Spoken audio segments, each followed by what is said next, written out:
ஓகேங்க குருஜி. இப்போ என்ன பண்ணுறேன் அப்படின்னா 15 திதிகள் லைனாக எழுதி. ஓகேங்க குருஜி.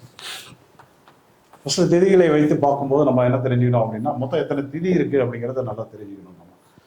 அதாவது வளர்பிறையில் ஒரு 15 திதிகள் இருக்குது, தேய்பிறைகளில் ஒரு 15 திதிகள் இருக்குது. ஸோ இதை வந்து நீங்கள் வந்து நிறைய வீடியோவில் வந்து நீங்கள் பார்த்துக்கலாம். திதிகளுக்கு உண்டான சூட்சும பலன்கள் அப்படிங்கிற மாதிரி நேற்றைக்கு கூட தம்பி வந்து திதி பற்றி தான் ஒரு லைவ் பண்ணியிருந்தாங்க. ஸோ திதிகளுக்கு உண்டான பலன்கள் வந்து நீங்கள் வந்து கேட்டிருப்பீங்க. நிறைய பேருக்கு வந்து இன்னைக்கு வந்து நம்ம என்ன திதியில் பிறந்திருக்கோம் அப்படின்ற ஒரு விழிப்புணர்வும் வந்து கிடைச்சிருச்சு. சார் நான் வந்து கால் பண்ணும்போதே சொல்கிறாங்க, நான் வந்து பஞ்சமியில் பிறந்திருக்கேன் சார், நான் வந்து பார்த்தீங்க அப்படின்னா தசமியில் வந்து பிறந்திருக்கேன், வளர்பிறையில், தேய்பிறையில், ஏகாதசியில் பிறந்திருக்கேன் அப்படின்ற ஒரு விழிப்புணர்வு வந்து வந்துருச்சு. திதி என்பது முக்கியமா அப்படின்னா கண்டிப்பாக வந்து முக்கியம். ஆக்சுவலாக வந்து பார்த்தீங்கன்னா பஞ்ச அங்கங்கள் தான் வந்து இந்த ஜோதிட பலன்களை வந்து தீர்மானிக்குது. அதில் வந்து முதல் வந்து பார்த்தீங்கன்னா கிழமைகளை வந்து நம்ம எடுத்துக்கலாம். ஒவ்வொரு கிழமைக்கும் பலன்கள் என்பது உண்டு. ஸோ அதுக்கப்புறம் வந்து பார்க்கும்போது 27 நட்சத்திரங்களுக்கு பலன்கள் என்பது உண்டு, 15 திதிகளுக்கு வந்து உண்டு, வளர்பிறை 15, தேய்பிறை 15, அதுக்கப்புறம் 27 நாமயங்களுக்கு இருக்குது, கரணத்துக்கு இருக்குது. ஸோ இதையெல்லாம் மிக்ஸ் பண்ணி எடுக்கும்போது முடக்கு தோஷத்துக்கு இருக்குது, வைநாசிக தோஷத்துக்கு இருக்குது. அதையும் தாண்டி தான் உங்களுக்கு வந்து என்ன ஆகும், உங்களுடைய நட்சத்திரம், லக்னம், என்ன தசா புத்தி போயிட்டுருக்கு, அந்த பலன்களை எல்லாம் நம்ம வந்து கொண்டு வர முடியும். இதெல்லாம் வந்து பேஸ்.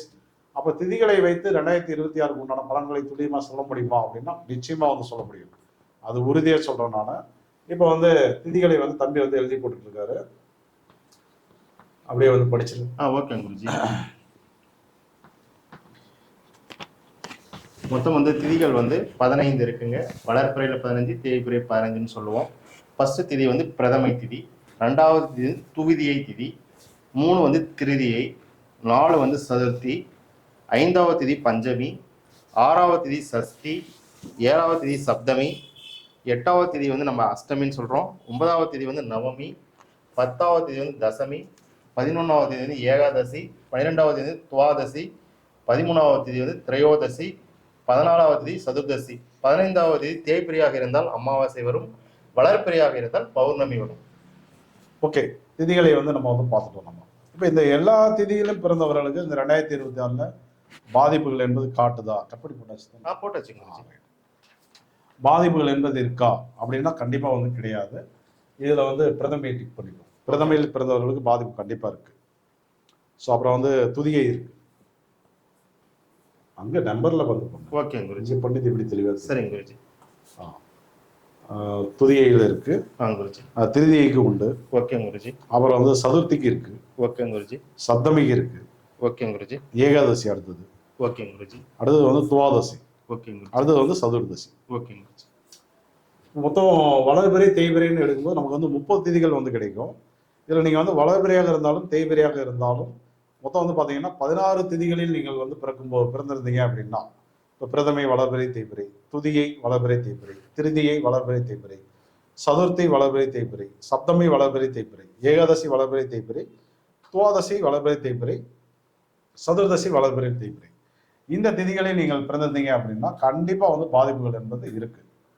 சரி, என்ன பாதிப்பு சார் வரும் அப்படின்னு வந்து பார்க்கும்போது இதை அழிச்சு. Okay okay. இது வந்து வருடம் ஃபுல்லும் சொல்லிட்டு இருக்கு. 2026 ஆரம்பத்துல இருந்து வருஷம் வந்து முடிகிற வரையுமே இந்த பலன் வந்து நடக்குது. சரிங்களா? ஆமா. குறிப்பா வந்து ஒரு லக்னம் போட்டு, ஒரு ராசி கட்டம். ஓகே. கொஞ்சம் பெருசா போட்டுக்கலாம். சரி.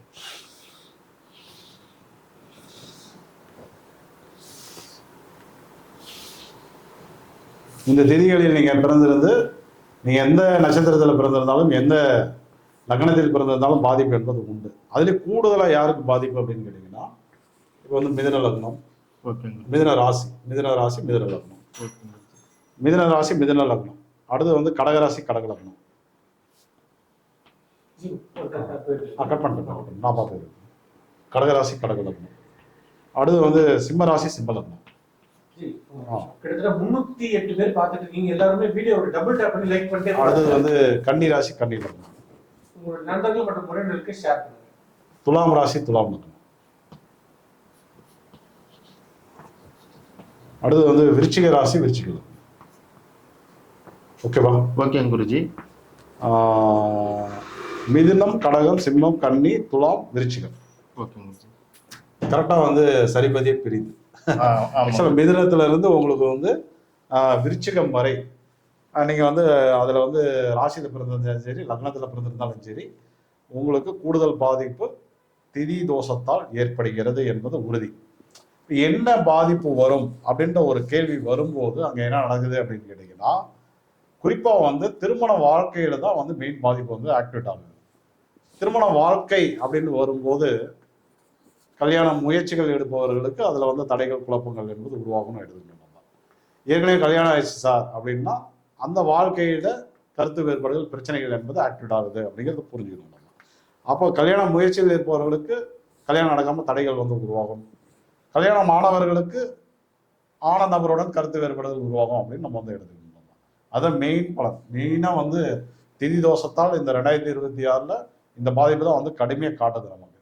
இப்போ அடுத்தது வந்து என்ன அப்படின்னாக்க, அடுத்தது வேற பாதிப்பு என்ன வருது அப்படின்னு பார்க்கும்போது குழந்தைகள் சார்ந்த விஷயங்களில் பாதிப்புகள் வந்து நமக்கு வந்து காட்டுது. இப்போ குழந்தைகள் சார்ந்த விஷயங்கள் அப்படின்னா நம்ம வந்து குழந்தையை பெற்பதற்கு நம்ம வந்து முயற்சிகள் வந்து எடுக்கலாம். அதில் பல தடைகள் குழப்பங்கள் என்பது உருவாகும். இல்லை சார் ஏற்கனவே எனக்கு குழந்தை பிறந்துருச்சு அப்படின்னாலும் தன்னுடைய குழந்தைகளால் மன உளைச்சலுக்கு ஆளாகக்கூடிய ஒரு சூழல் என்பது உருவாகும். சொல் பேச்சு கேட்காம இருக்கலாம், தேவையில்லாத விரை செலவுகளை வைக்கலாலும் வந்து உருவாகலாம், ஹாஸ்பிட்டல் செலவு வந்து உருவாகலாம். ஏதோ ஒரு சூழலில் குழந்தைகளால் மன வருத்தங்கள் என்பது நமக்கு வந்து காட்டுது. ஸோ அது மட்டும் கிடையாது. அதாவது என்னன்னு கேட்டீங்கன்னா, பூர்வீக சொத்தில் ஒரு வித குழப்பங்கள் என்பது உருவாகுது.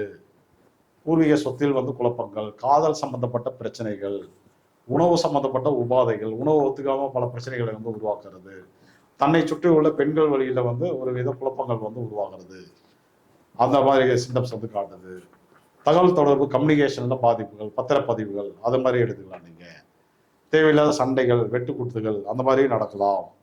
ஸோ இதுலெல்லாம் வந்து பாதிப்புகள் வந்து என்ன நடக்கும், ஆட்டோமேட்டிக்காக நம்மளுடைய பொருளாதாரம் வந்து பின்னடைவு வந்து வரும். அப்போ தானாகவே வந்து பண கஷ்டம் என்பது உள்ளார வந்துடும்.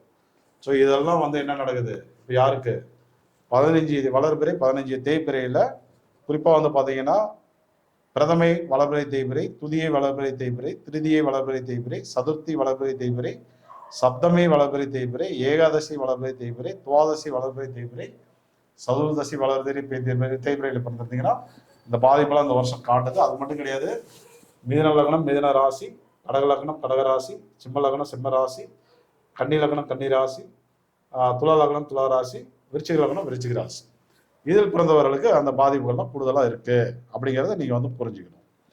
சரி சார், இப்போ வந்து நம்ம வந்து என்ன பாதிப்பு அப்படிங்கிறத நம்ம வந்து தெரிஞ்சுக்கிட்டோம். இப்போ அடுத்தது வந்து என்ன பண்ணணும், அது சரி பண்றதுக்கு உண்டான வழிமுறைகள் என்ன அப்படிங்கிறத நம்ம வந்து இப்போ அடுத்தது வந்து பார்க்கலாம். நம்ம இதை சரி பண்றதுக்கு என்ன வழி அப்படின்னு கேட்டீங்கன்னா, ஒரு 3 கோவில் கொடுக்குறேன் நான். 3 கோவில்ல ஏதாவது ஒரு கோவில் வந்து போயிட்டு வந்தாலும் ஓகே தான், அல்லது 3 கோவிலும் போயிட்டு வந்தீங்க அப்படின்னாலும் அது வந்து யூஸ்ஃபுல்லாக தான் இருக்கும் நமக்கு. சரிங்களா? 3 போகலாம், அல்லது 3ல் ஏதோ ஒரு கோவில் போயிட்டு வந்தீங்கனாலும் உங்களுக்கு வந்து பலன் கிடைக்கும் நிச்சயமா. இப்போ முதல் கோவில் வந்து நமக்கு வந்து கற்கடேஸ்வரர். ஓகே. அது திருவாரூர்ல இருக்கக்கூடிய திருந்து தேவன்குடி அப்படின்ற ஊர்ல இருக்கக்கூடிய கற்கடேஸ்வரர்.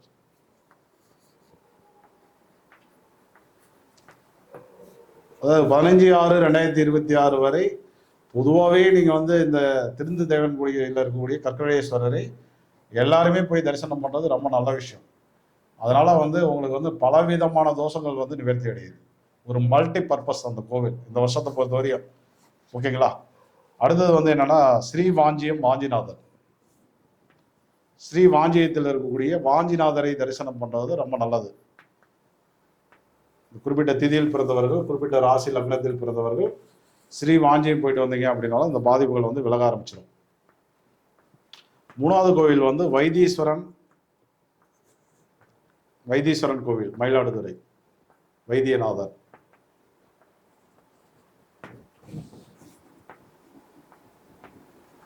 இந்த 3 கோவில் ஏதோ ஒரு கோவில் போயிட்டு வந்தீங்க அப்படின்னாலும் கண்டிப்பா நிச்சயமா சொல்றேன், இந்த தீதியால் வரக்கூடிய பாதிப்புகள் வந்து விலக ஆரம்பிச்சிடும். இப்போ என்னென்ன கெடுபலன்கள் பார்த்தோமோ அத்தனையும் உங்களை விட்டு விலக ஆரம்பிச்சிடும். நீங்களும் பிறரை போல நல்ல ஒரு அனைத்து சௌபாகியங்களையும் பெற்று நிறைவா வந்து வாழ முடியும் 2026 பொறுத்தவரை. சரிங்களா? இப்போ இதுவரை நம்ம வந்து நட்சத்திரத்தை அடிப்படையாக வைத்து இந்த 2026 என்னென்ன யாருக்கெல்லாம் என்னென்ன பாதிப்புகள் வருது, எப்படி வருது அப்படிங்கிறது இதுவரை நம்ம வந்து ஒரு 3 பார்ட் வீடியோவா நம்ம வந்து தெளிவாக பார்த்தோம். இப்போ 4வதா நம்ம என்ன பண்ணியிருக்கோம் அப்படின்னா, 15 வளர்பிறைகள் 15 தேய்பிறைகள்ல எந்த திதியில் பிறந்தவர்களுக்கு பாதிப்பு இருக்கு அப்படிங்கிறது தெளிவாக வந்து நம்ம வந்து புரிஞ்சுக்கிட்டோம். எந்த திதியில் பிறந்தவர்களுக்கு என்ன பாதிப்பு, அதை சரி பண்றது என்ன வழிமுறைகள் அப்படிங்கிறத நம்ம வந்து தெரிஞ்சுக்கிட்டோம் நம்ம. ஓகேங்களா? இப்போ அடுத்தது நம்ம என்ன பண்ணணும் அப்படின்னா, இது வாழ்வியல் பரிகாரங்கள் கூட சொல்லிடுறேன் நான். ஓகே. சிம்பிள் தான். ஆக்சுவலா வந்து என்னன்னு கேட்டீங்கன்னா, புதன்கிழமையில பச்சை பயிரை வந்து தான தர்மம் பண்ணுங்க. புதன்கிழமையில பச்சை பயிரை வந்து தான தர்மம் பண்ணலாம். இந்த குறிப்பிட்ட திதியில் பிறந்தவர்கள் எல்லாருமே எங்க பண்ணணும் அப்படின்னு கேட்டீங்கன்னாக்க, ஆக்சுவலா வந்து பெருமாள் கோவிலுக்கு வெளியில வந்து பண்ணுங்க. புதன்கிழமையில பச்சை பயிரை வந்து தான தர்மம் பண்றது. அடுத்து வந்து திங்கட்கிழமையில வந்து பாத்தீங்க அப்படின்னா, பச்சரிசியில் செய்த ஏதோ ஒரு உணவுகள், அது பொங்கலா இருக்கலாம், தின்பண்டமா இருக்கலாம், ஏதோ ஒரு உணவுகளை வந்து திங்கட்கிழமையில நீங்க என்ன பண்றீங்க அப்படின்னா, அம்பாள் கோவிலுக்கு வெளியில வந்து தான தர்மங்கள் வந்து பண்றது ரொம்ப நல்லது. அடுத்தது வந்து என்னன்னா, கோதுமையால் ஆன உணவுகளை வந்து ஞாயிற்றுக்கிழமையில சிவாலயங்களுக்கு வெளியில போயிட்டு தான தர்மம் பண்ணீங்க அப்படின்னா சூப்பரா வந்து பலன் கிடைக்கும் உங்களுக்கு. ஓகேங்களா? ஓகே. இப்போ அடுத்தது வந்து இனிப்பு வகைகள். இனிப்பு வகைகள் வீட்டில் சமைச்சோ அல்லது கடையில் வாங்கியோ ஒரு பொங்கல் வச்சு கூட நீங்கள் என்ன பண்ணலாம் அப்படின்னா, மகாலட்சுமிக்கு மகாலட்சுமி கோவிலுக்கு வெளியில் இருக்கக்கூடிய நபர்களுக்கு வெள்ளிக்கிழமையில போயிட்டு தான தர்மம் பண்ணுங்க. அதுவும் மிக சிறந்த பரிகாரமாக வந்து அமையும். ஸோ அது மட்டும் கிடையாது, பருப்பால் செய்த பருப்பு சாதம் அந்த மாதிரி சாதத்தை வந்து ரெடி பண்ணி, அல்லது தேங்காய் சாதம் அந்த மாதிரி ரெடி பண்ணி முருகன் கோயிலுக்கு வெளியில் இருக்கக்கூடிய பக்தர்களுக்கு தான தர்மங்கள் செவ்வாய்க்கிழமையில வந்து பண்ணிக்கோங்க. இதெல்லாம் சிம்பிள் வாழ்வியல் பரிகாரங்கள் தான். இப்படி பண்ணும்போது என்ன ஆகும்னா, இந்த திதியால் வரக்கூடிய பாதிப்புகள் வந்து விலகும். சரிங்களா? ஓகே. இப்போ அடுத்தது நம்ம என்ன பண்ணலாம் அப்படின்னா, வீடியோ கட் பண்ணி போடுவோம். ஓகே.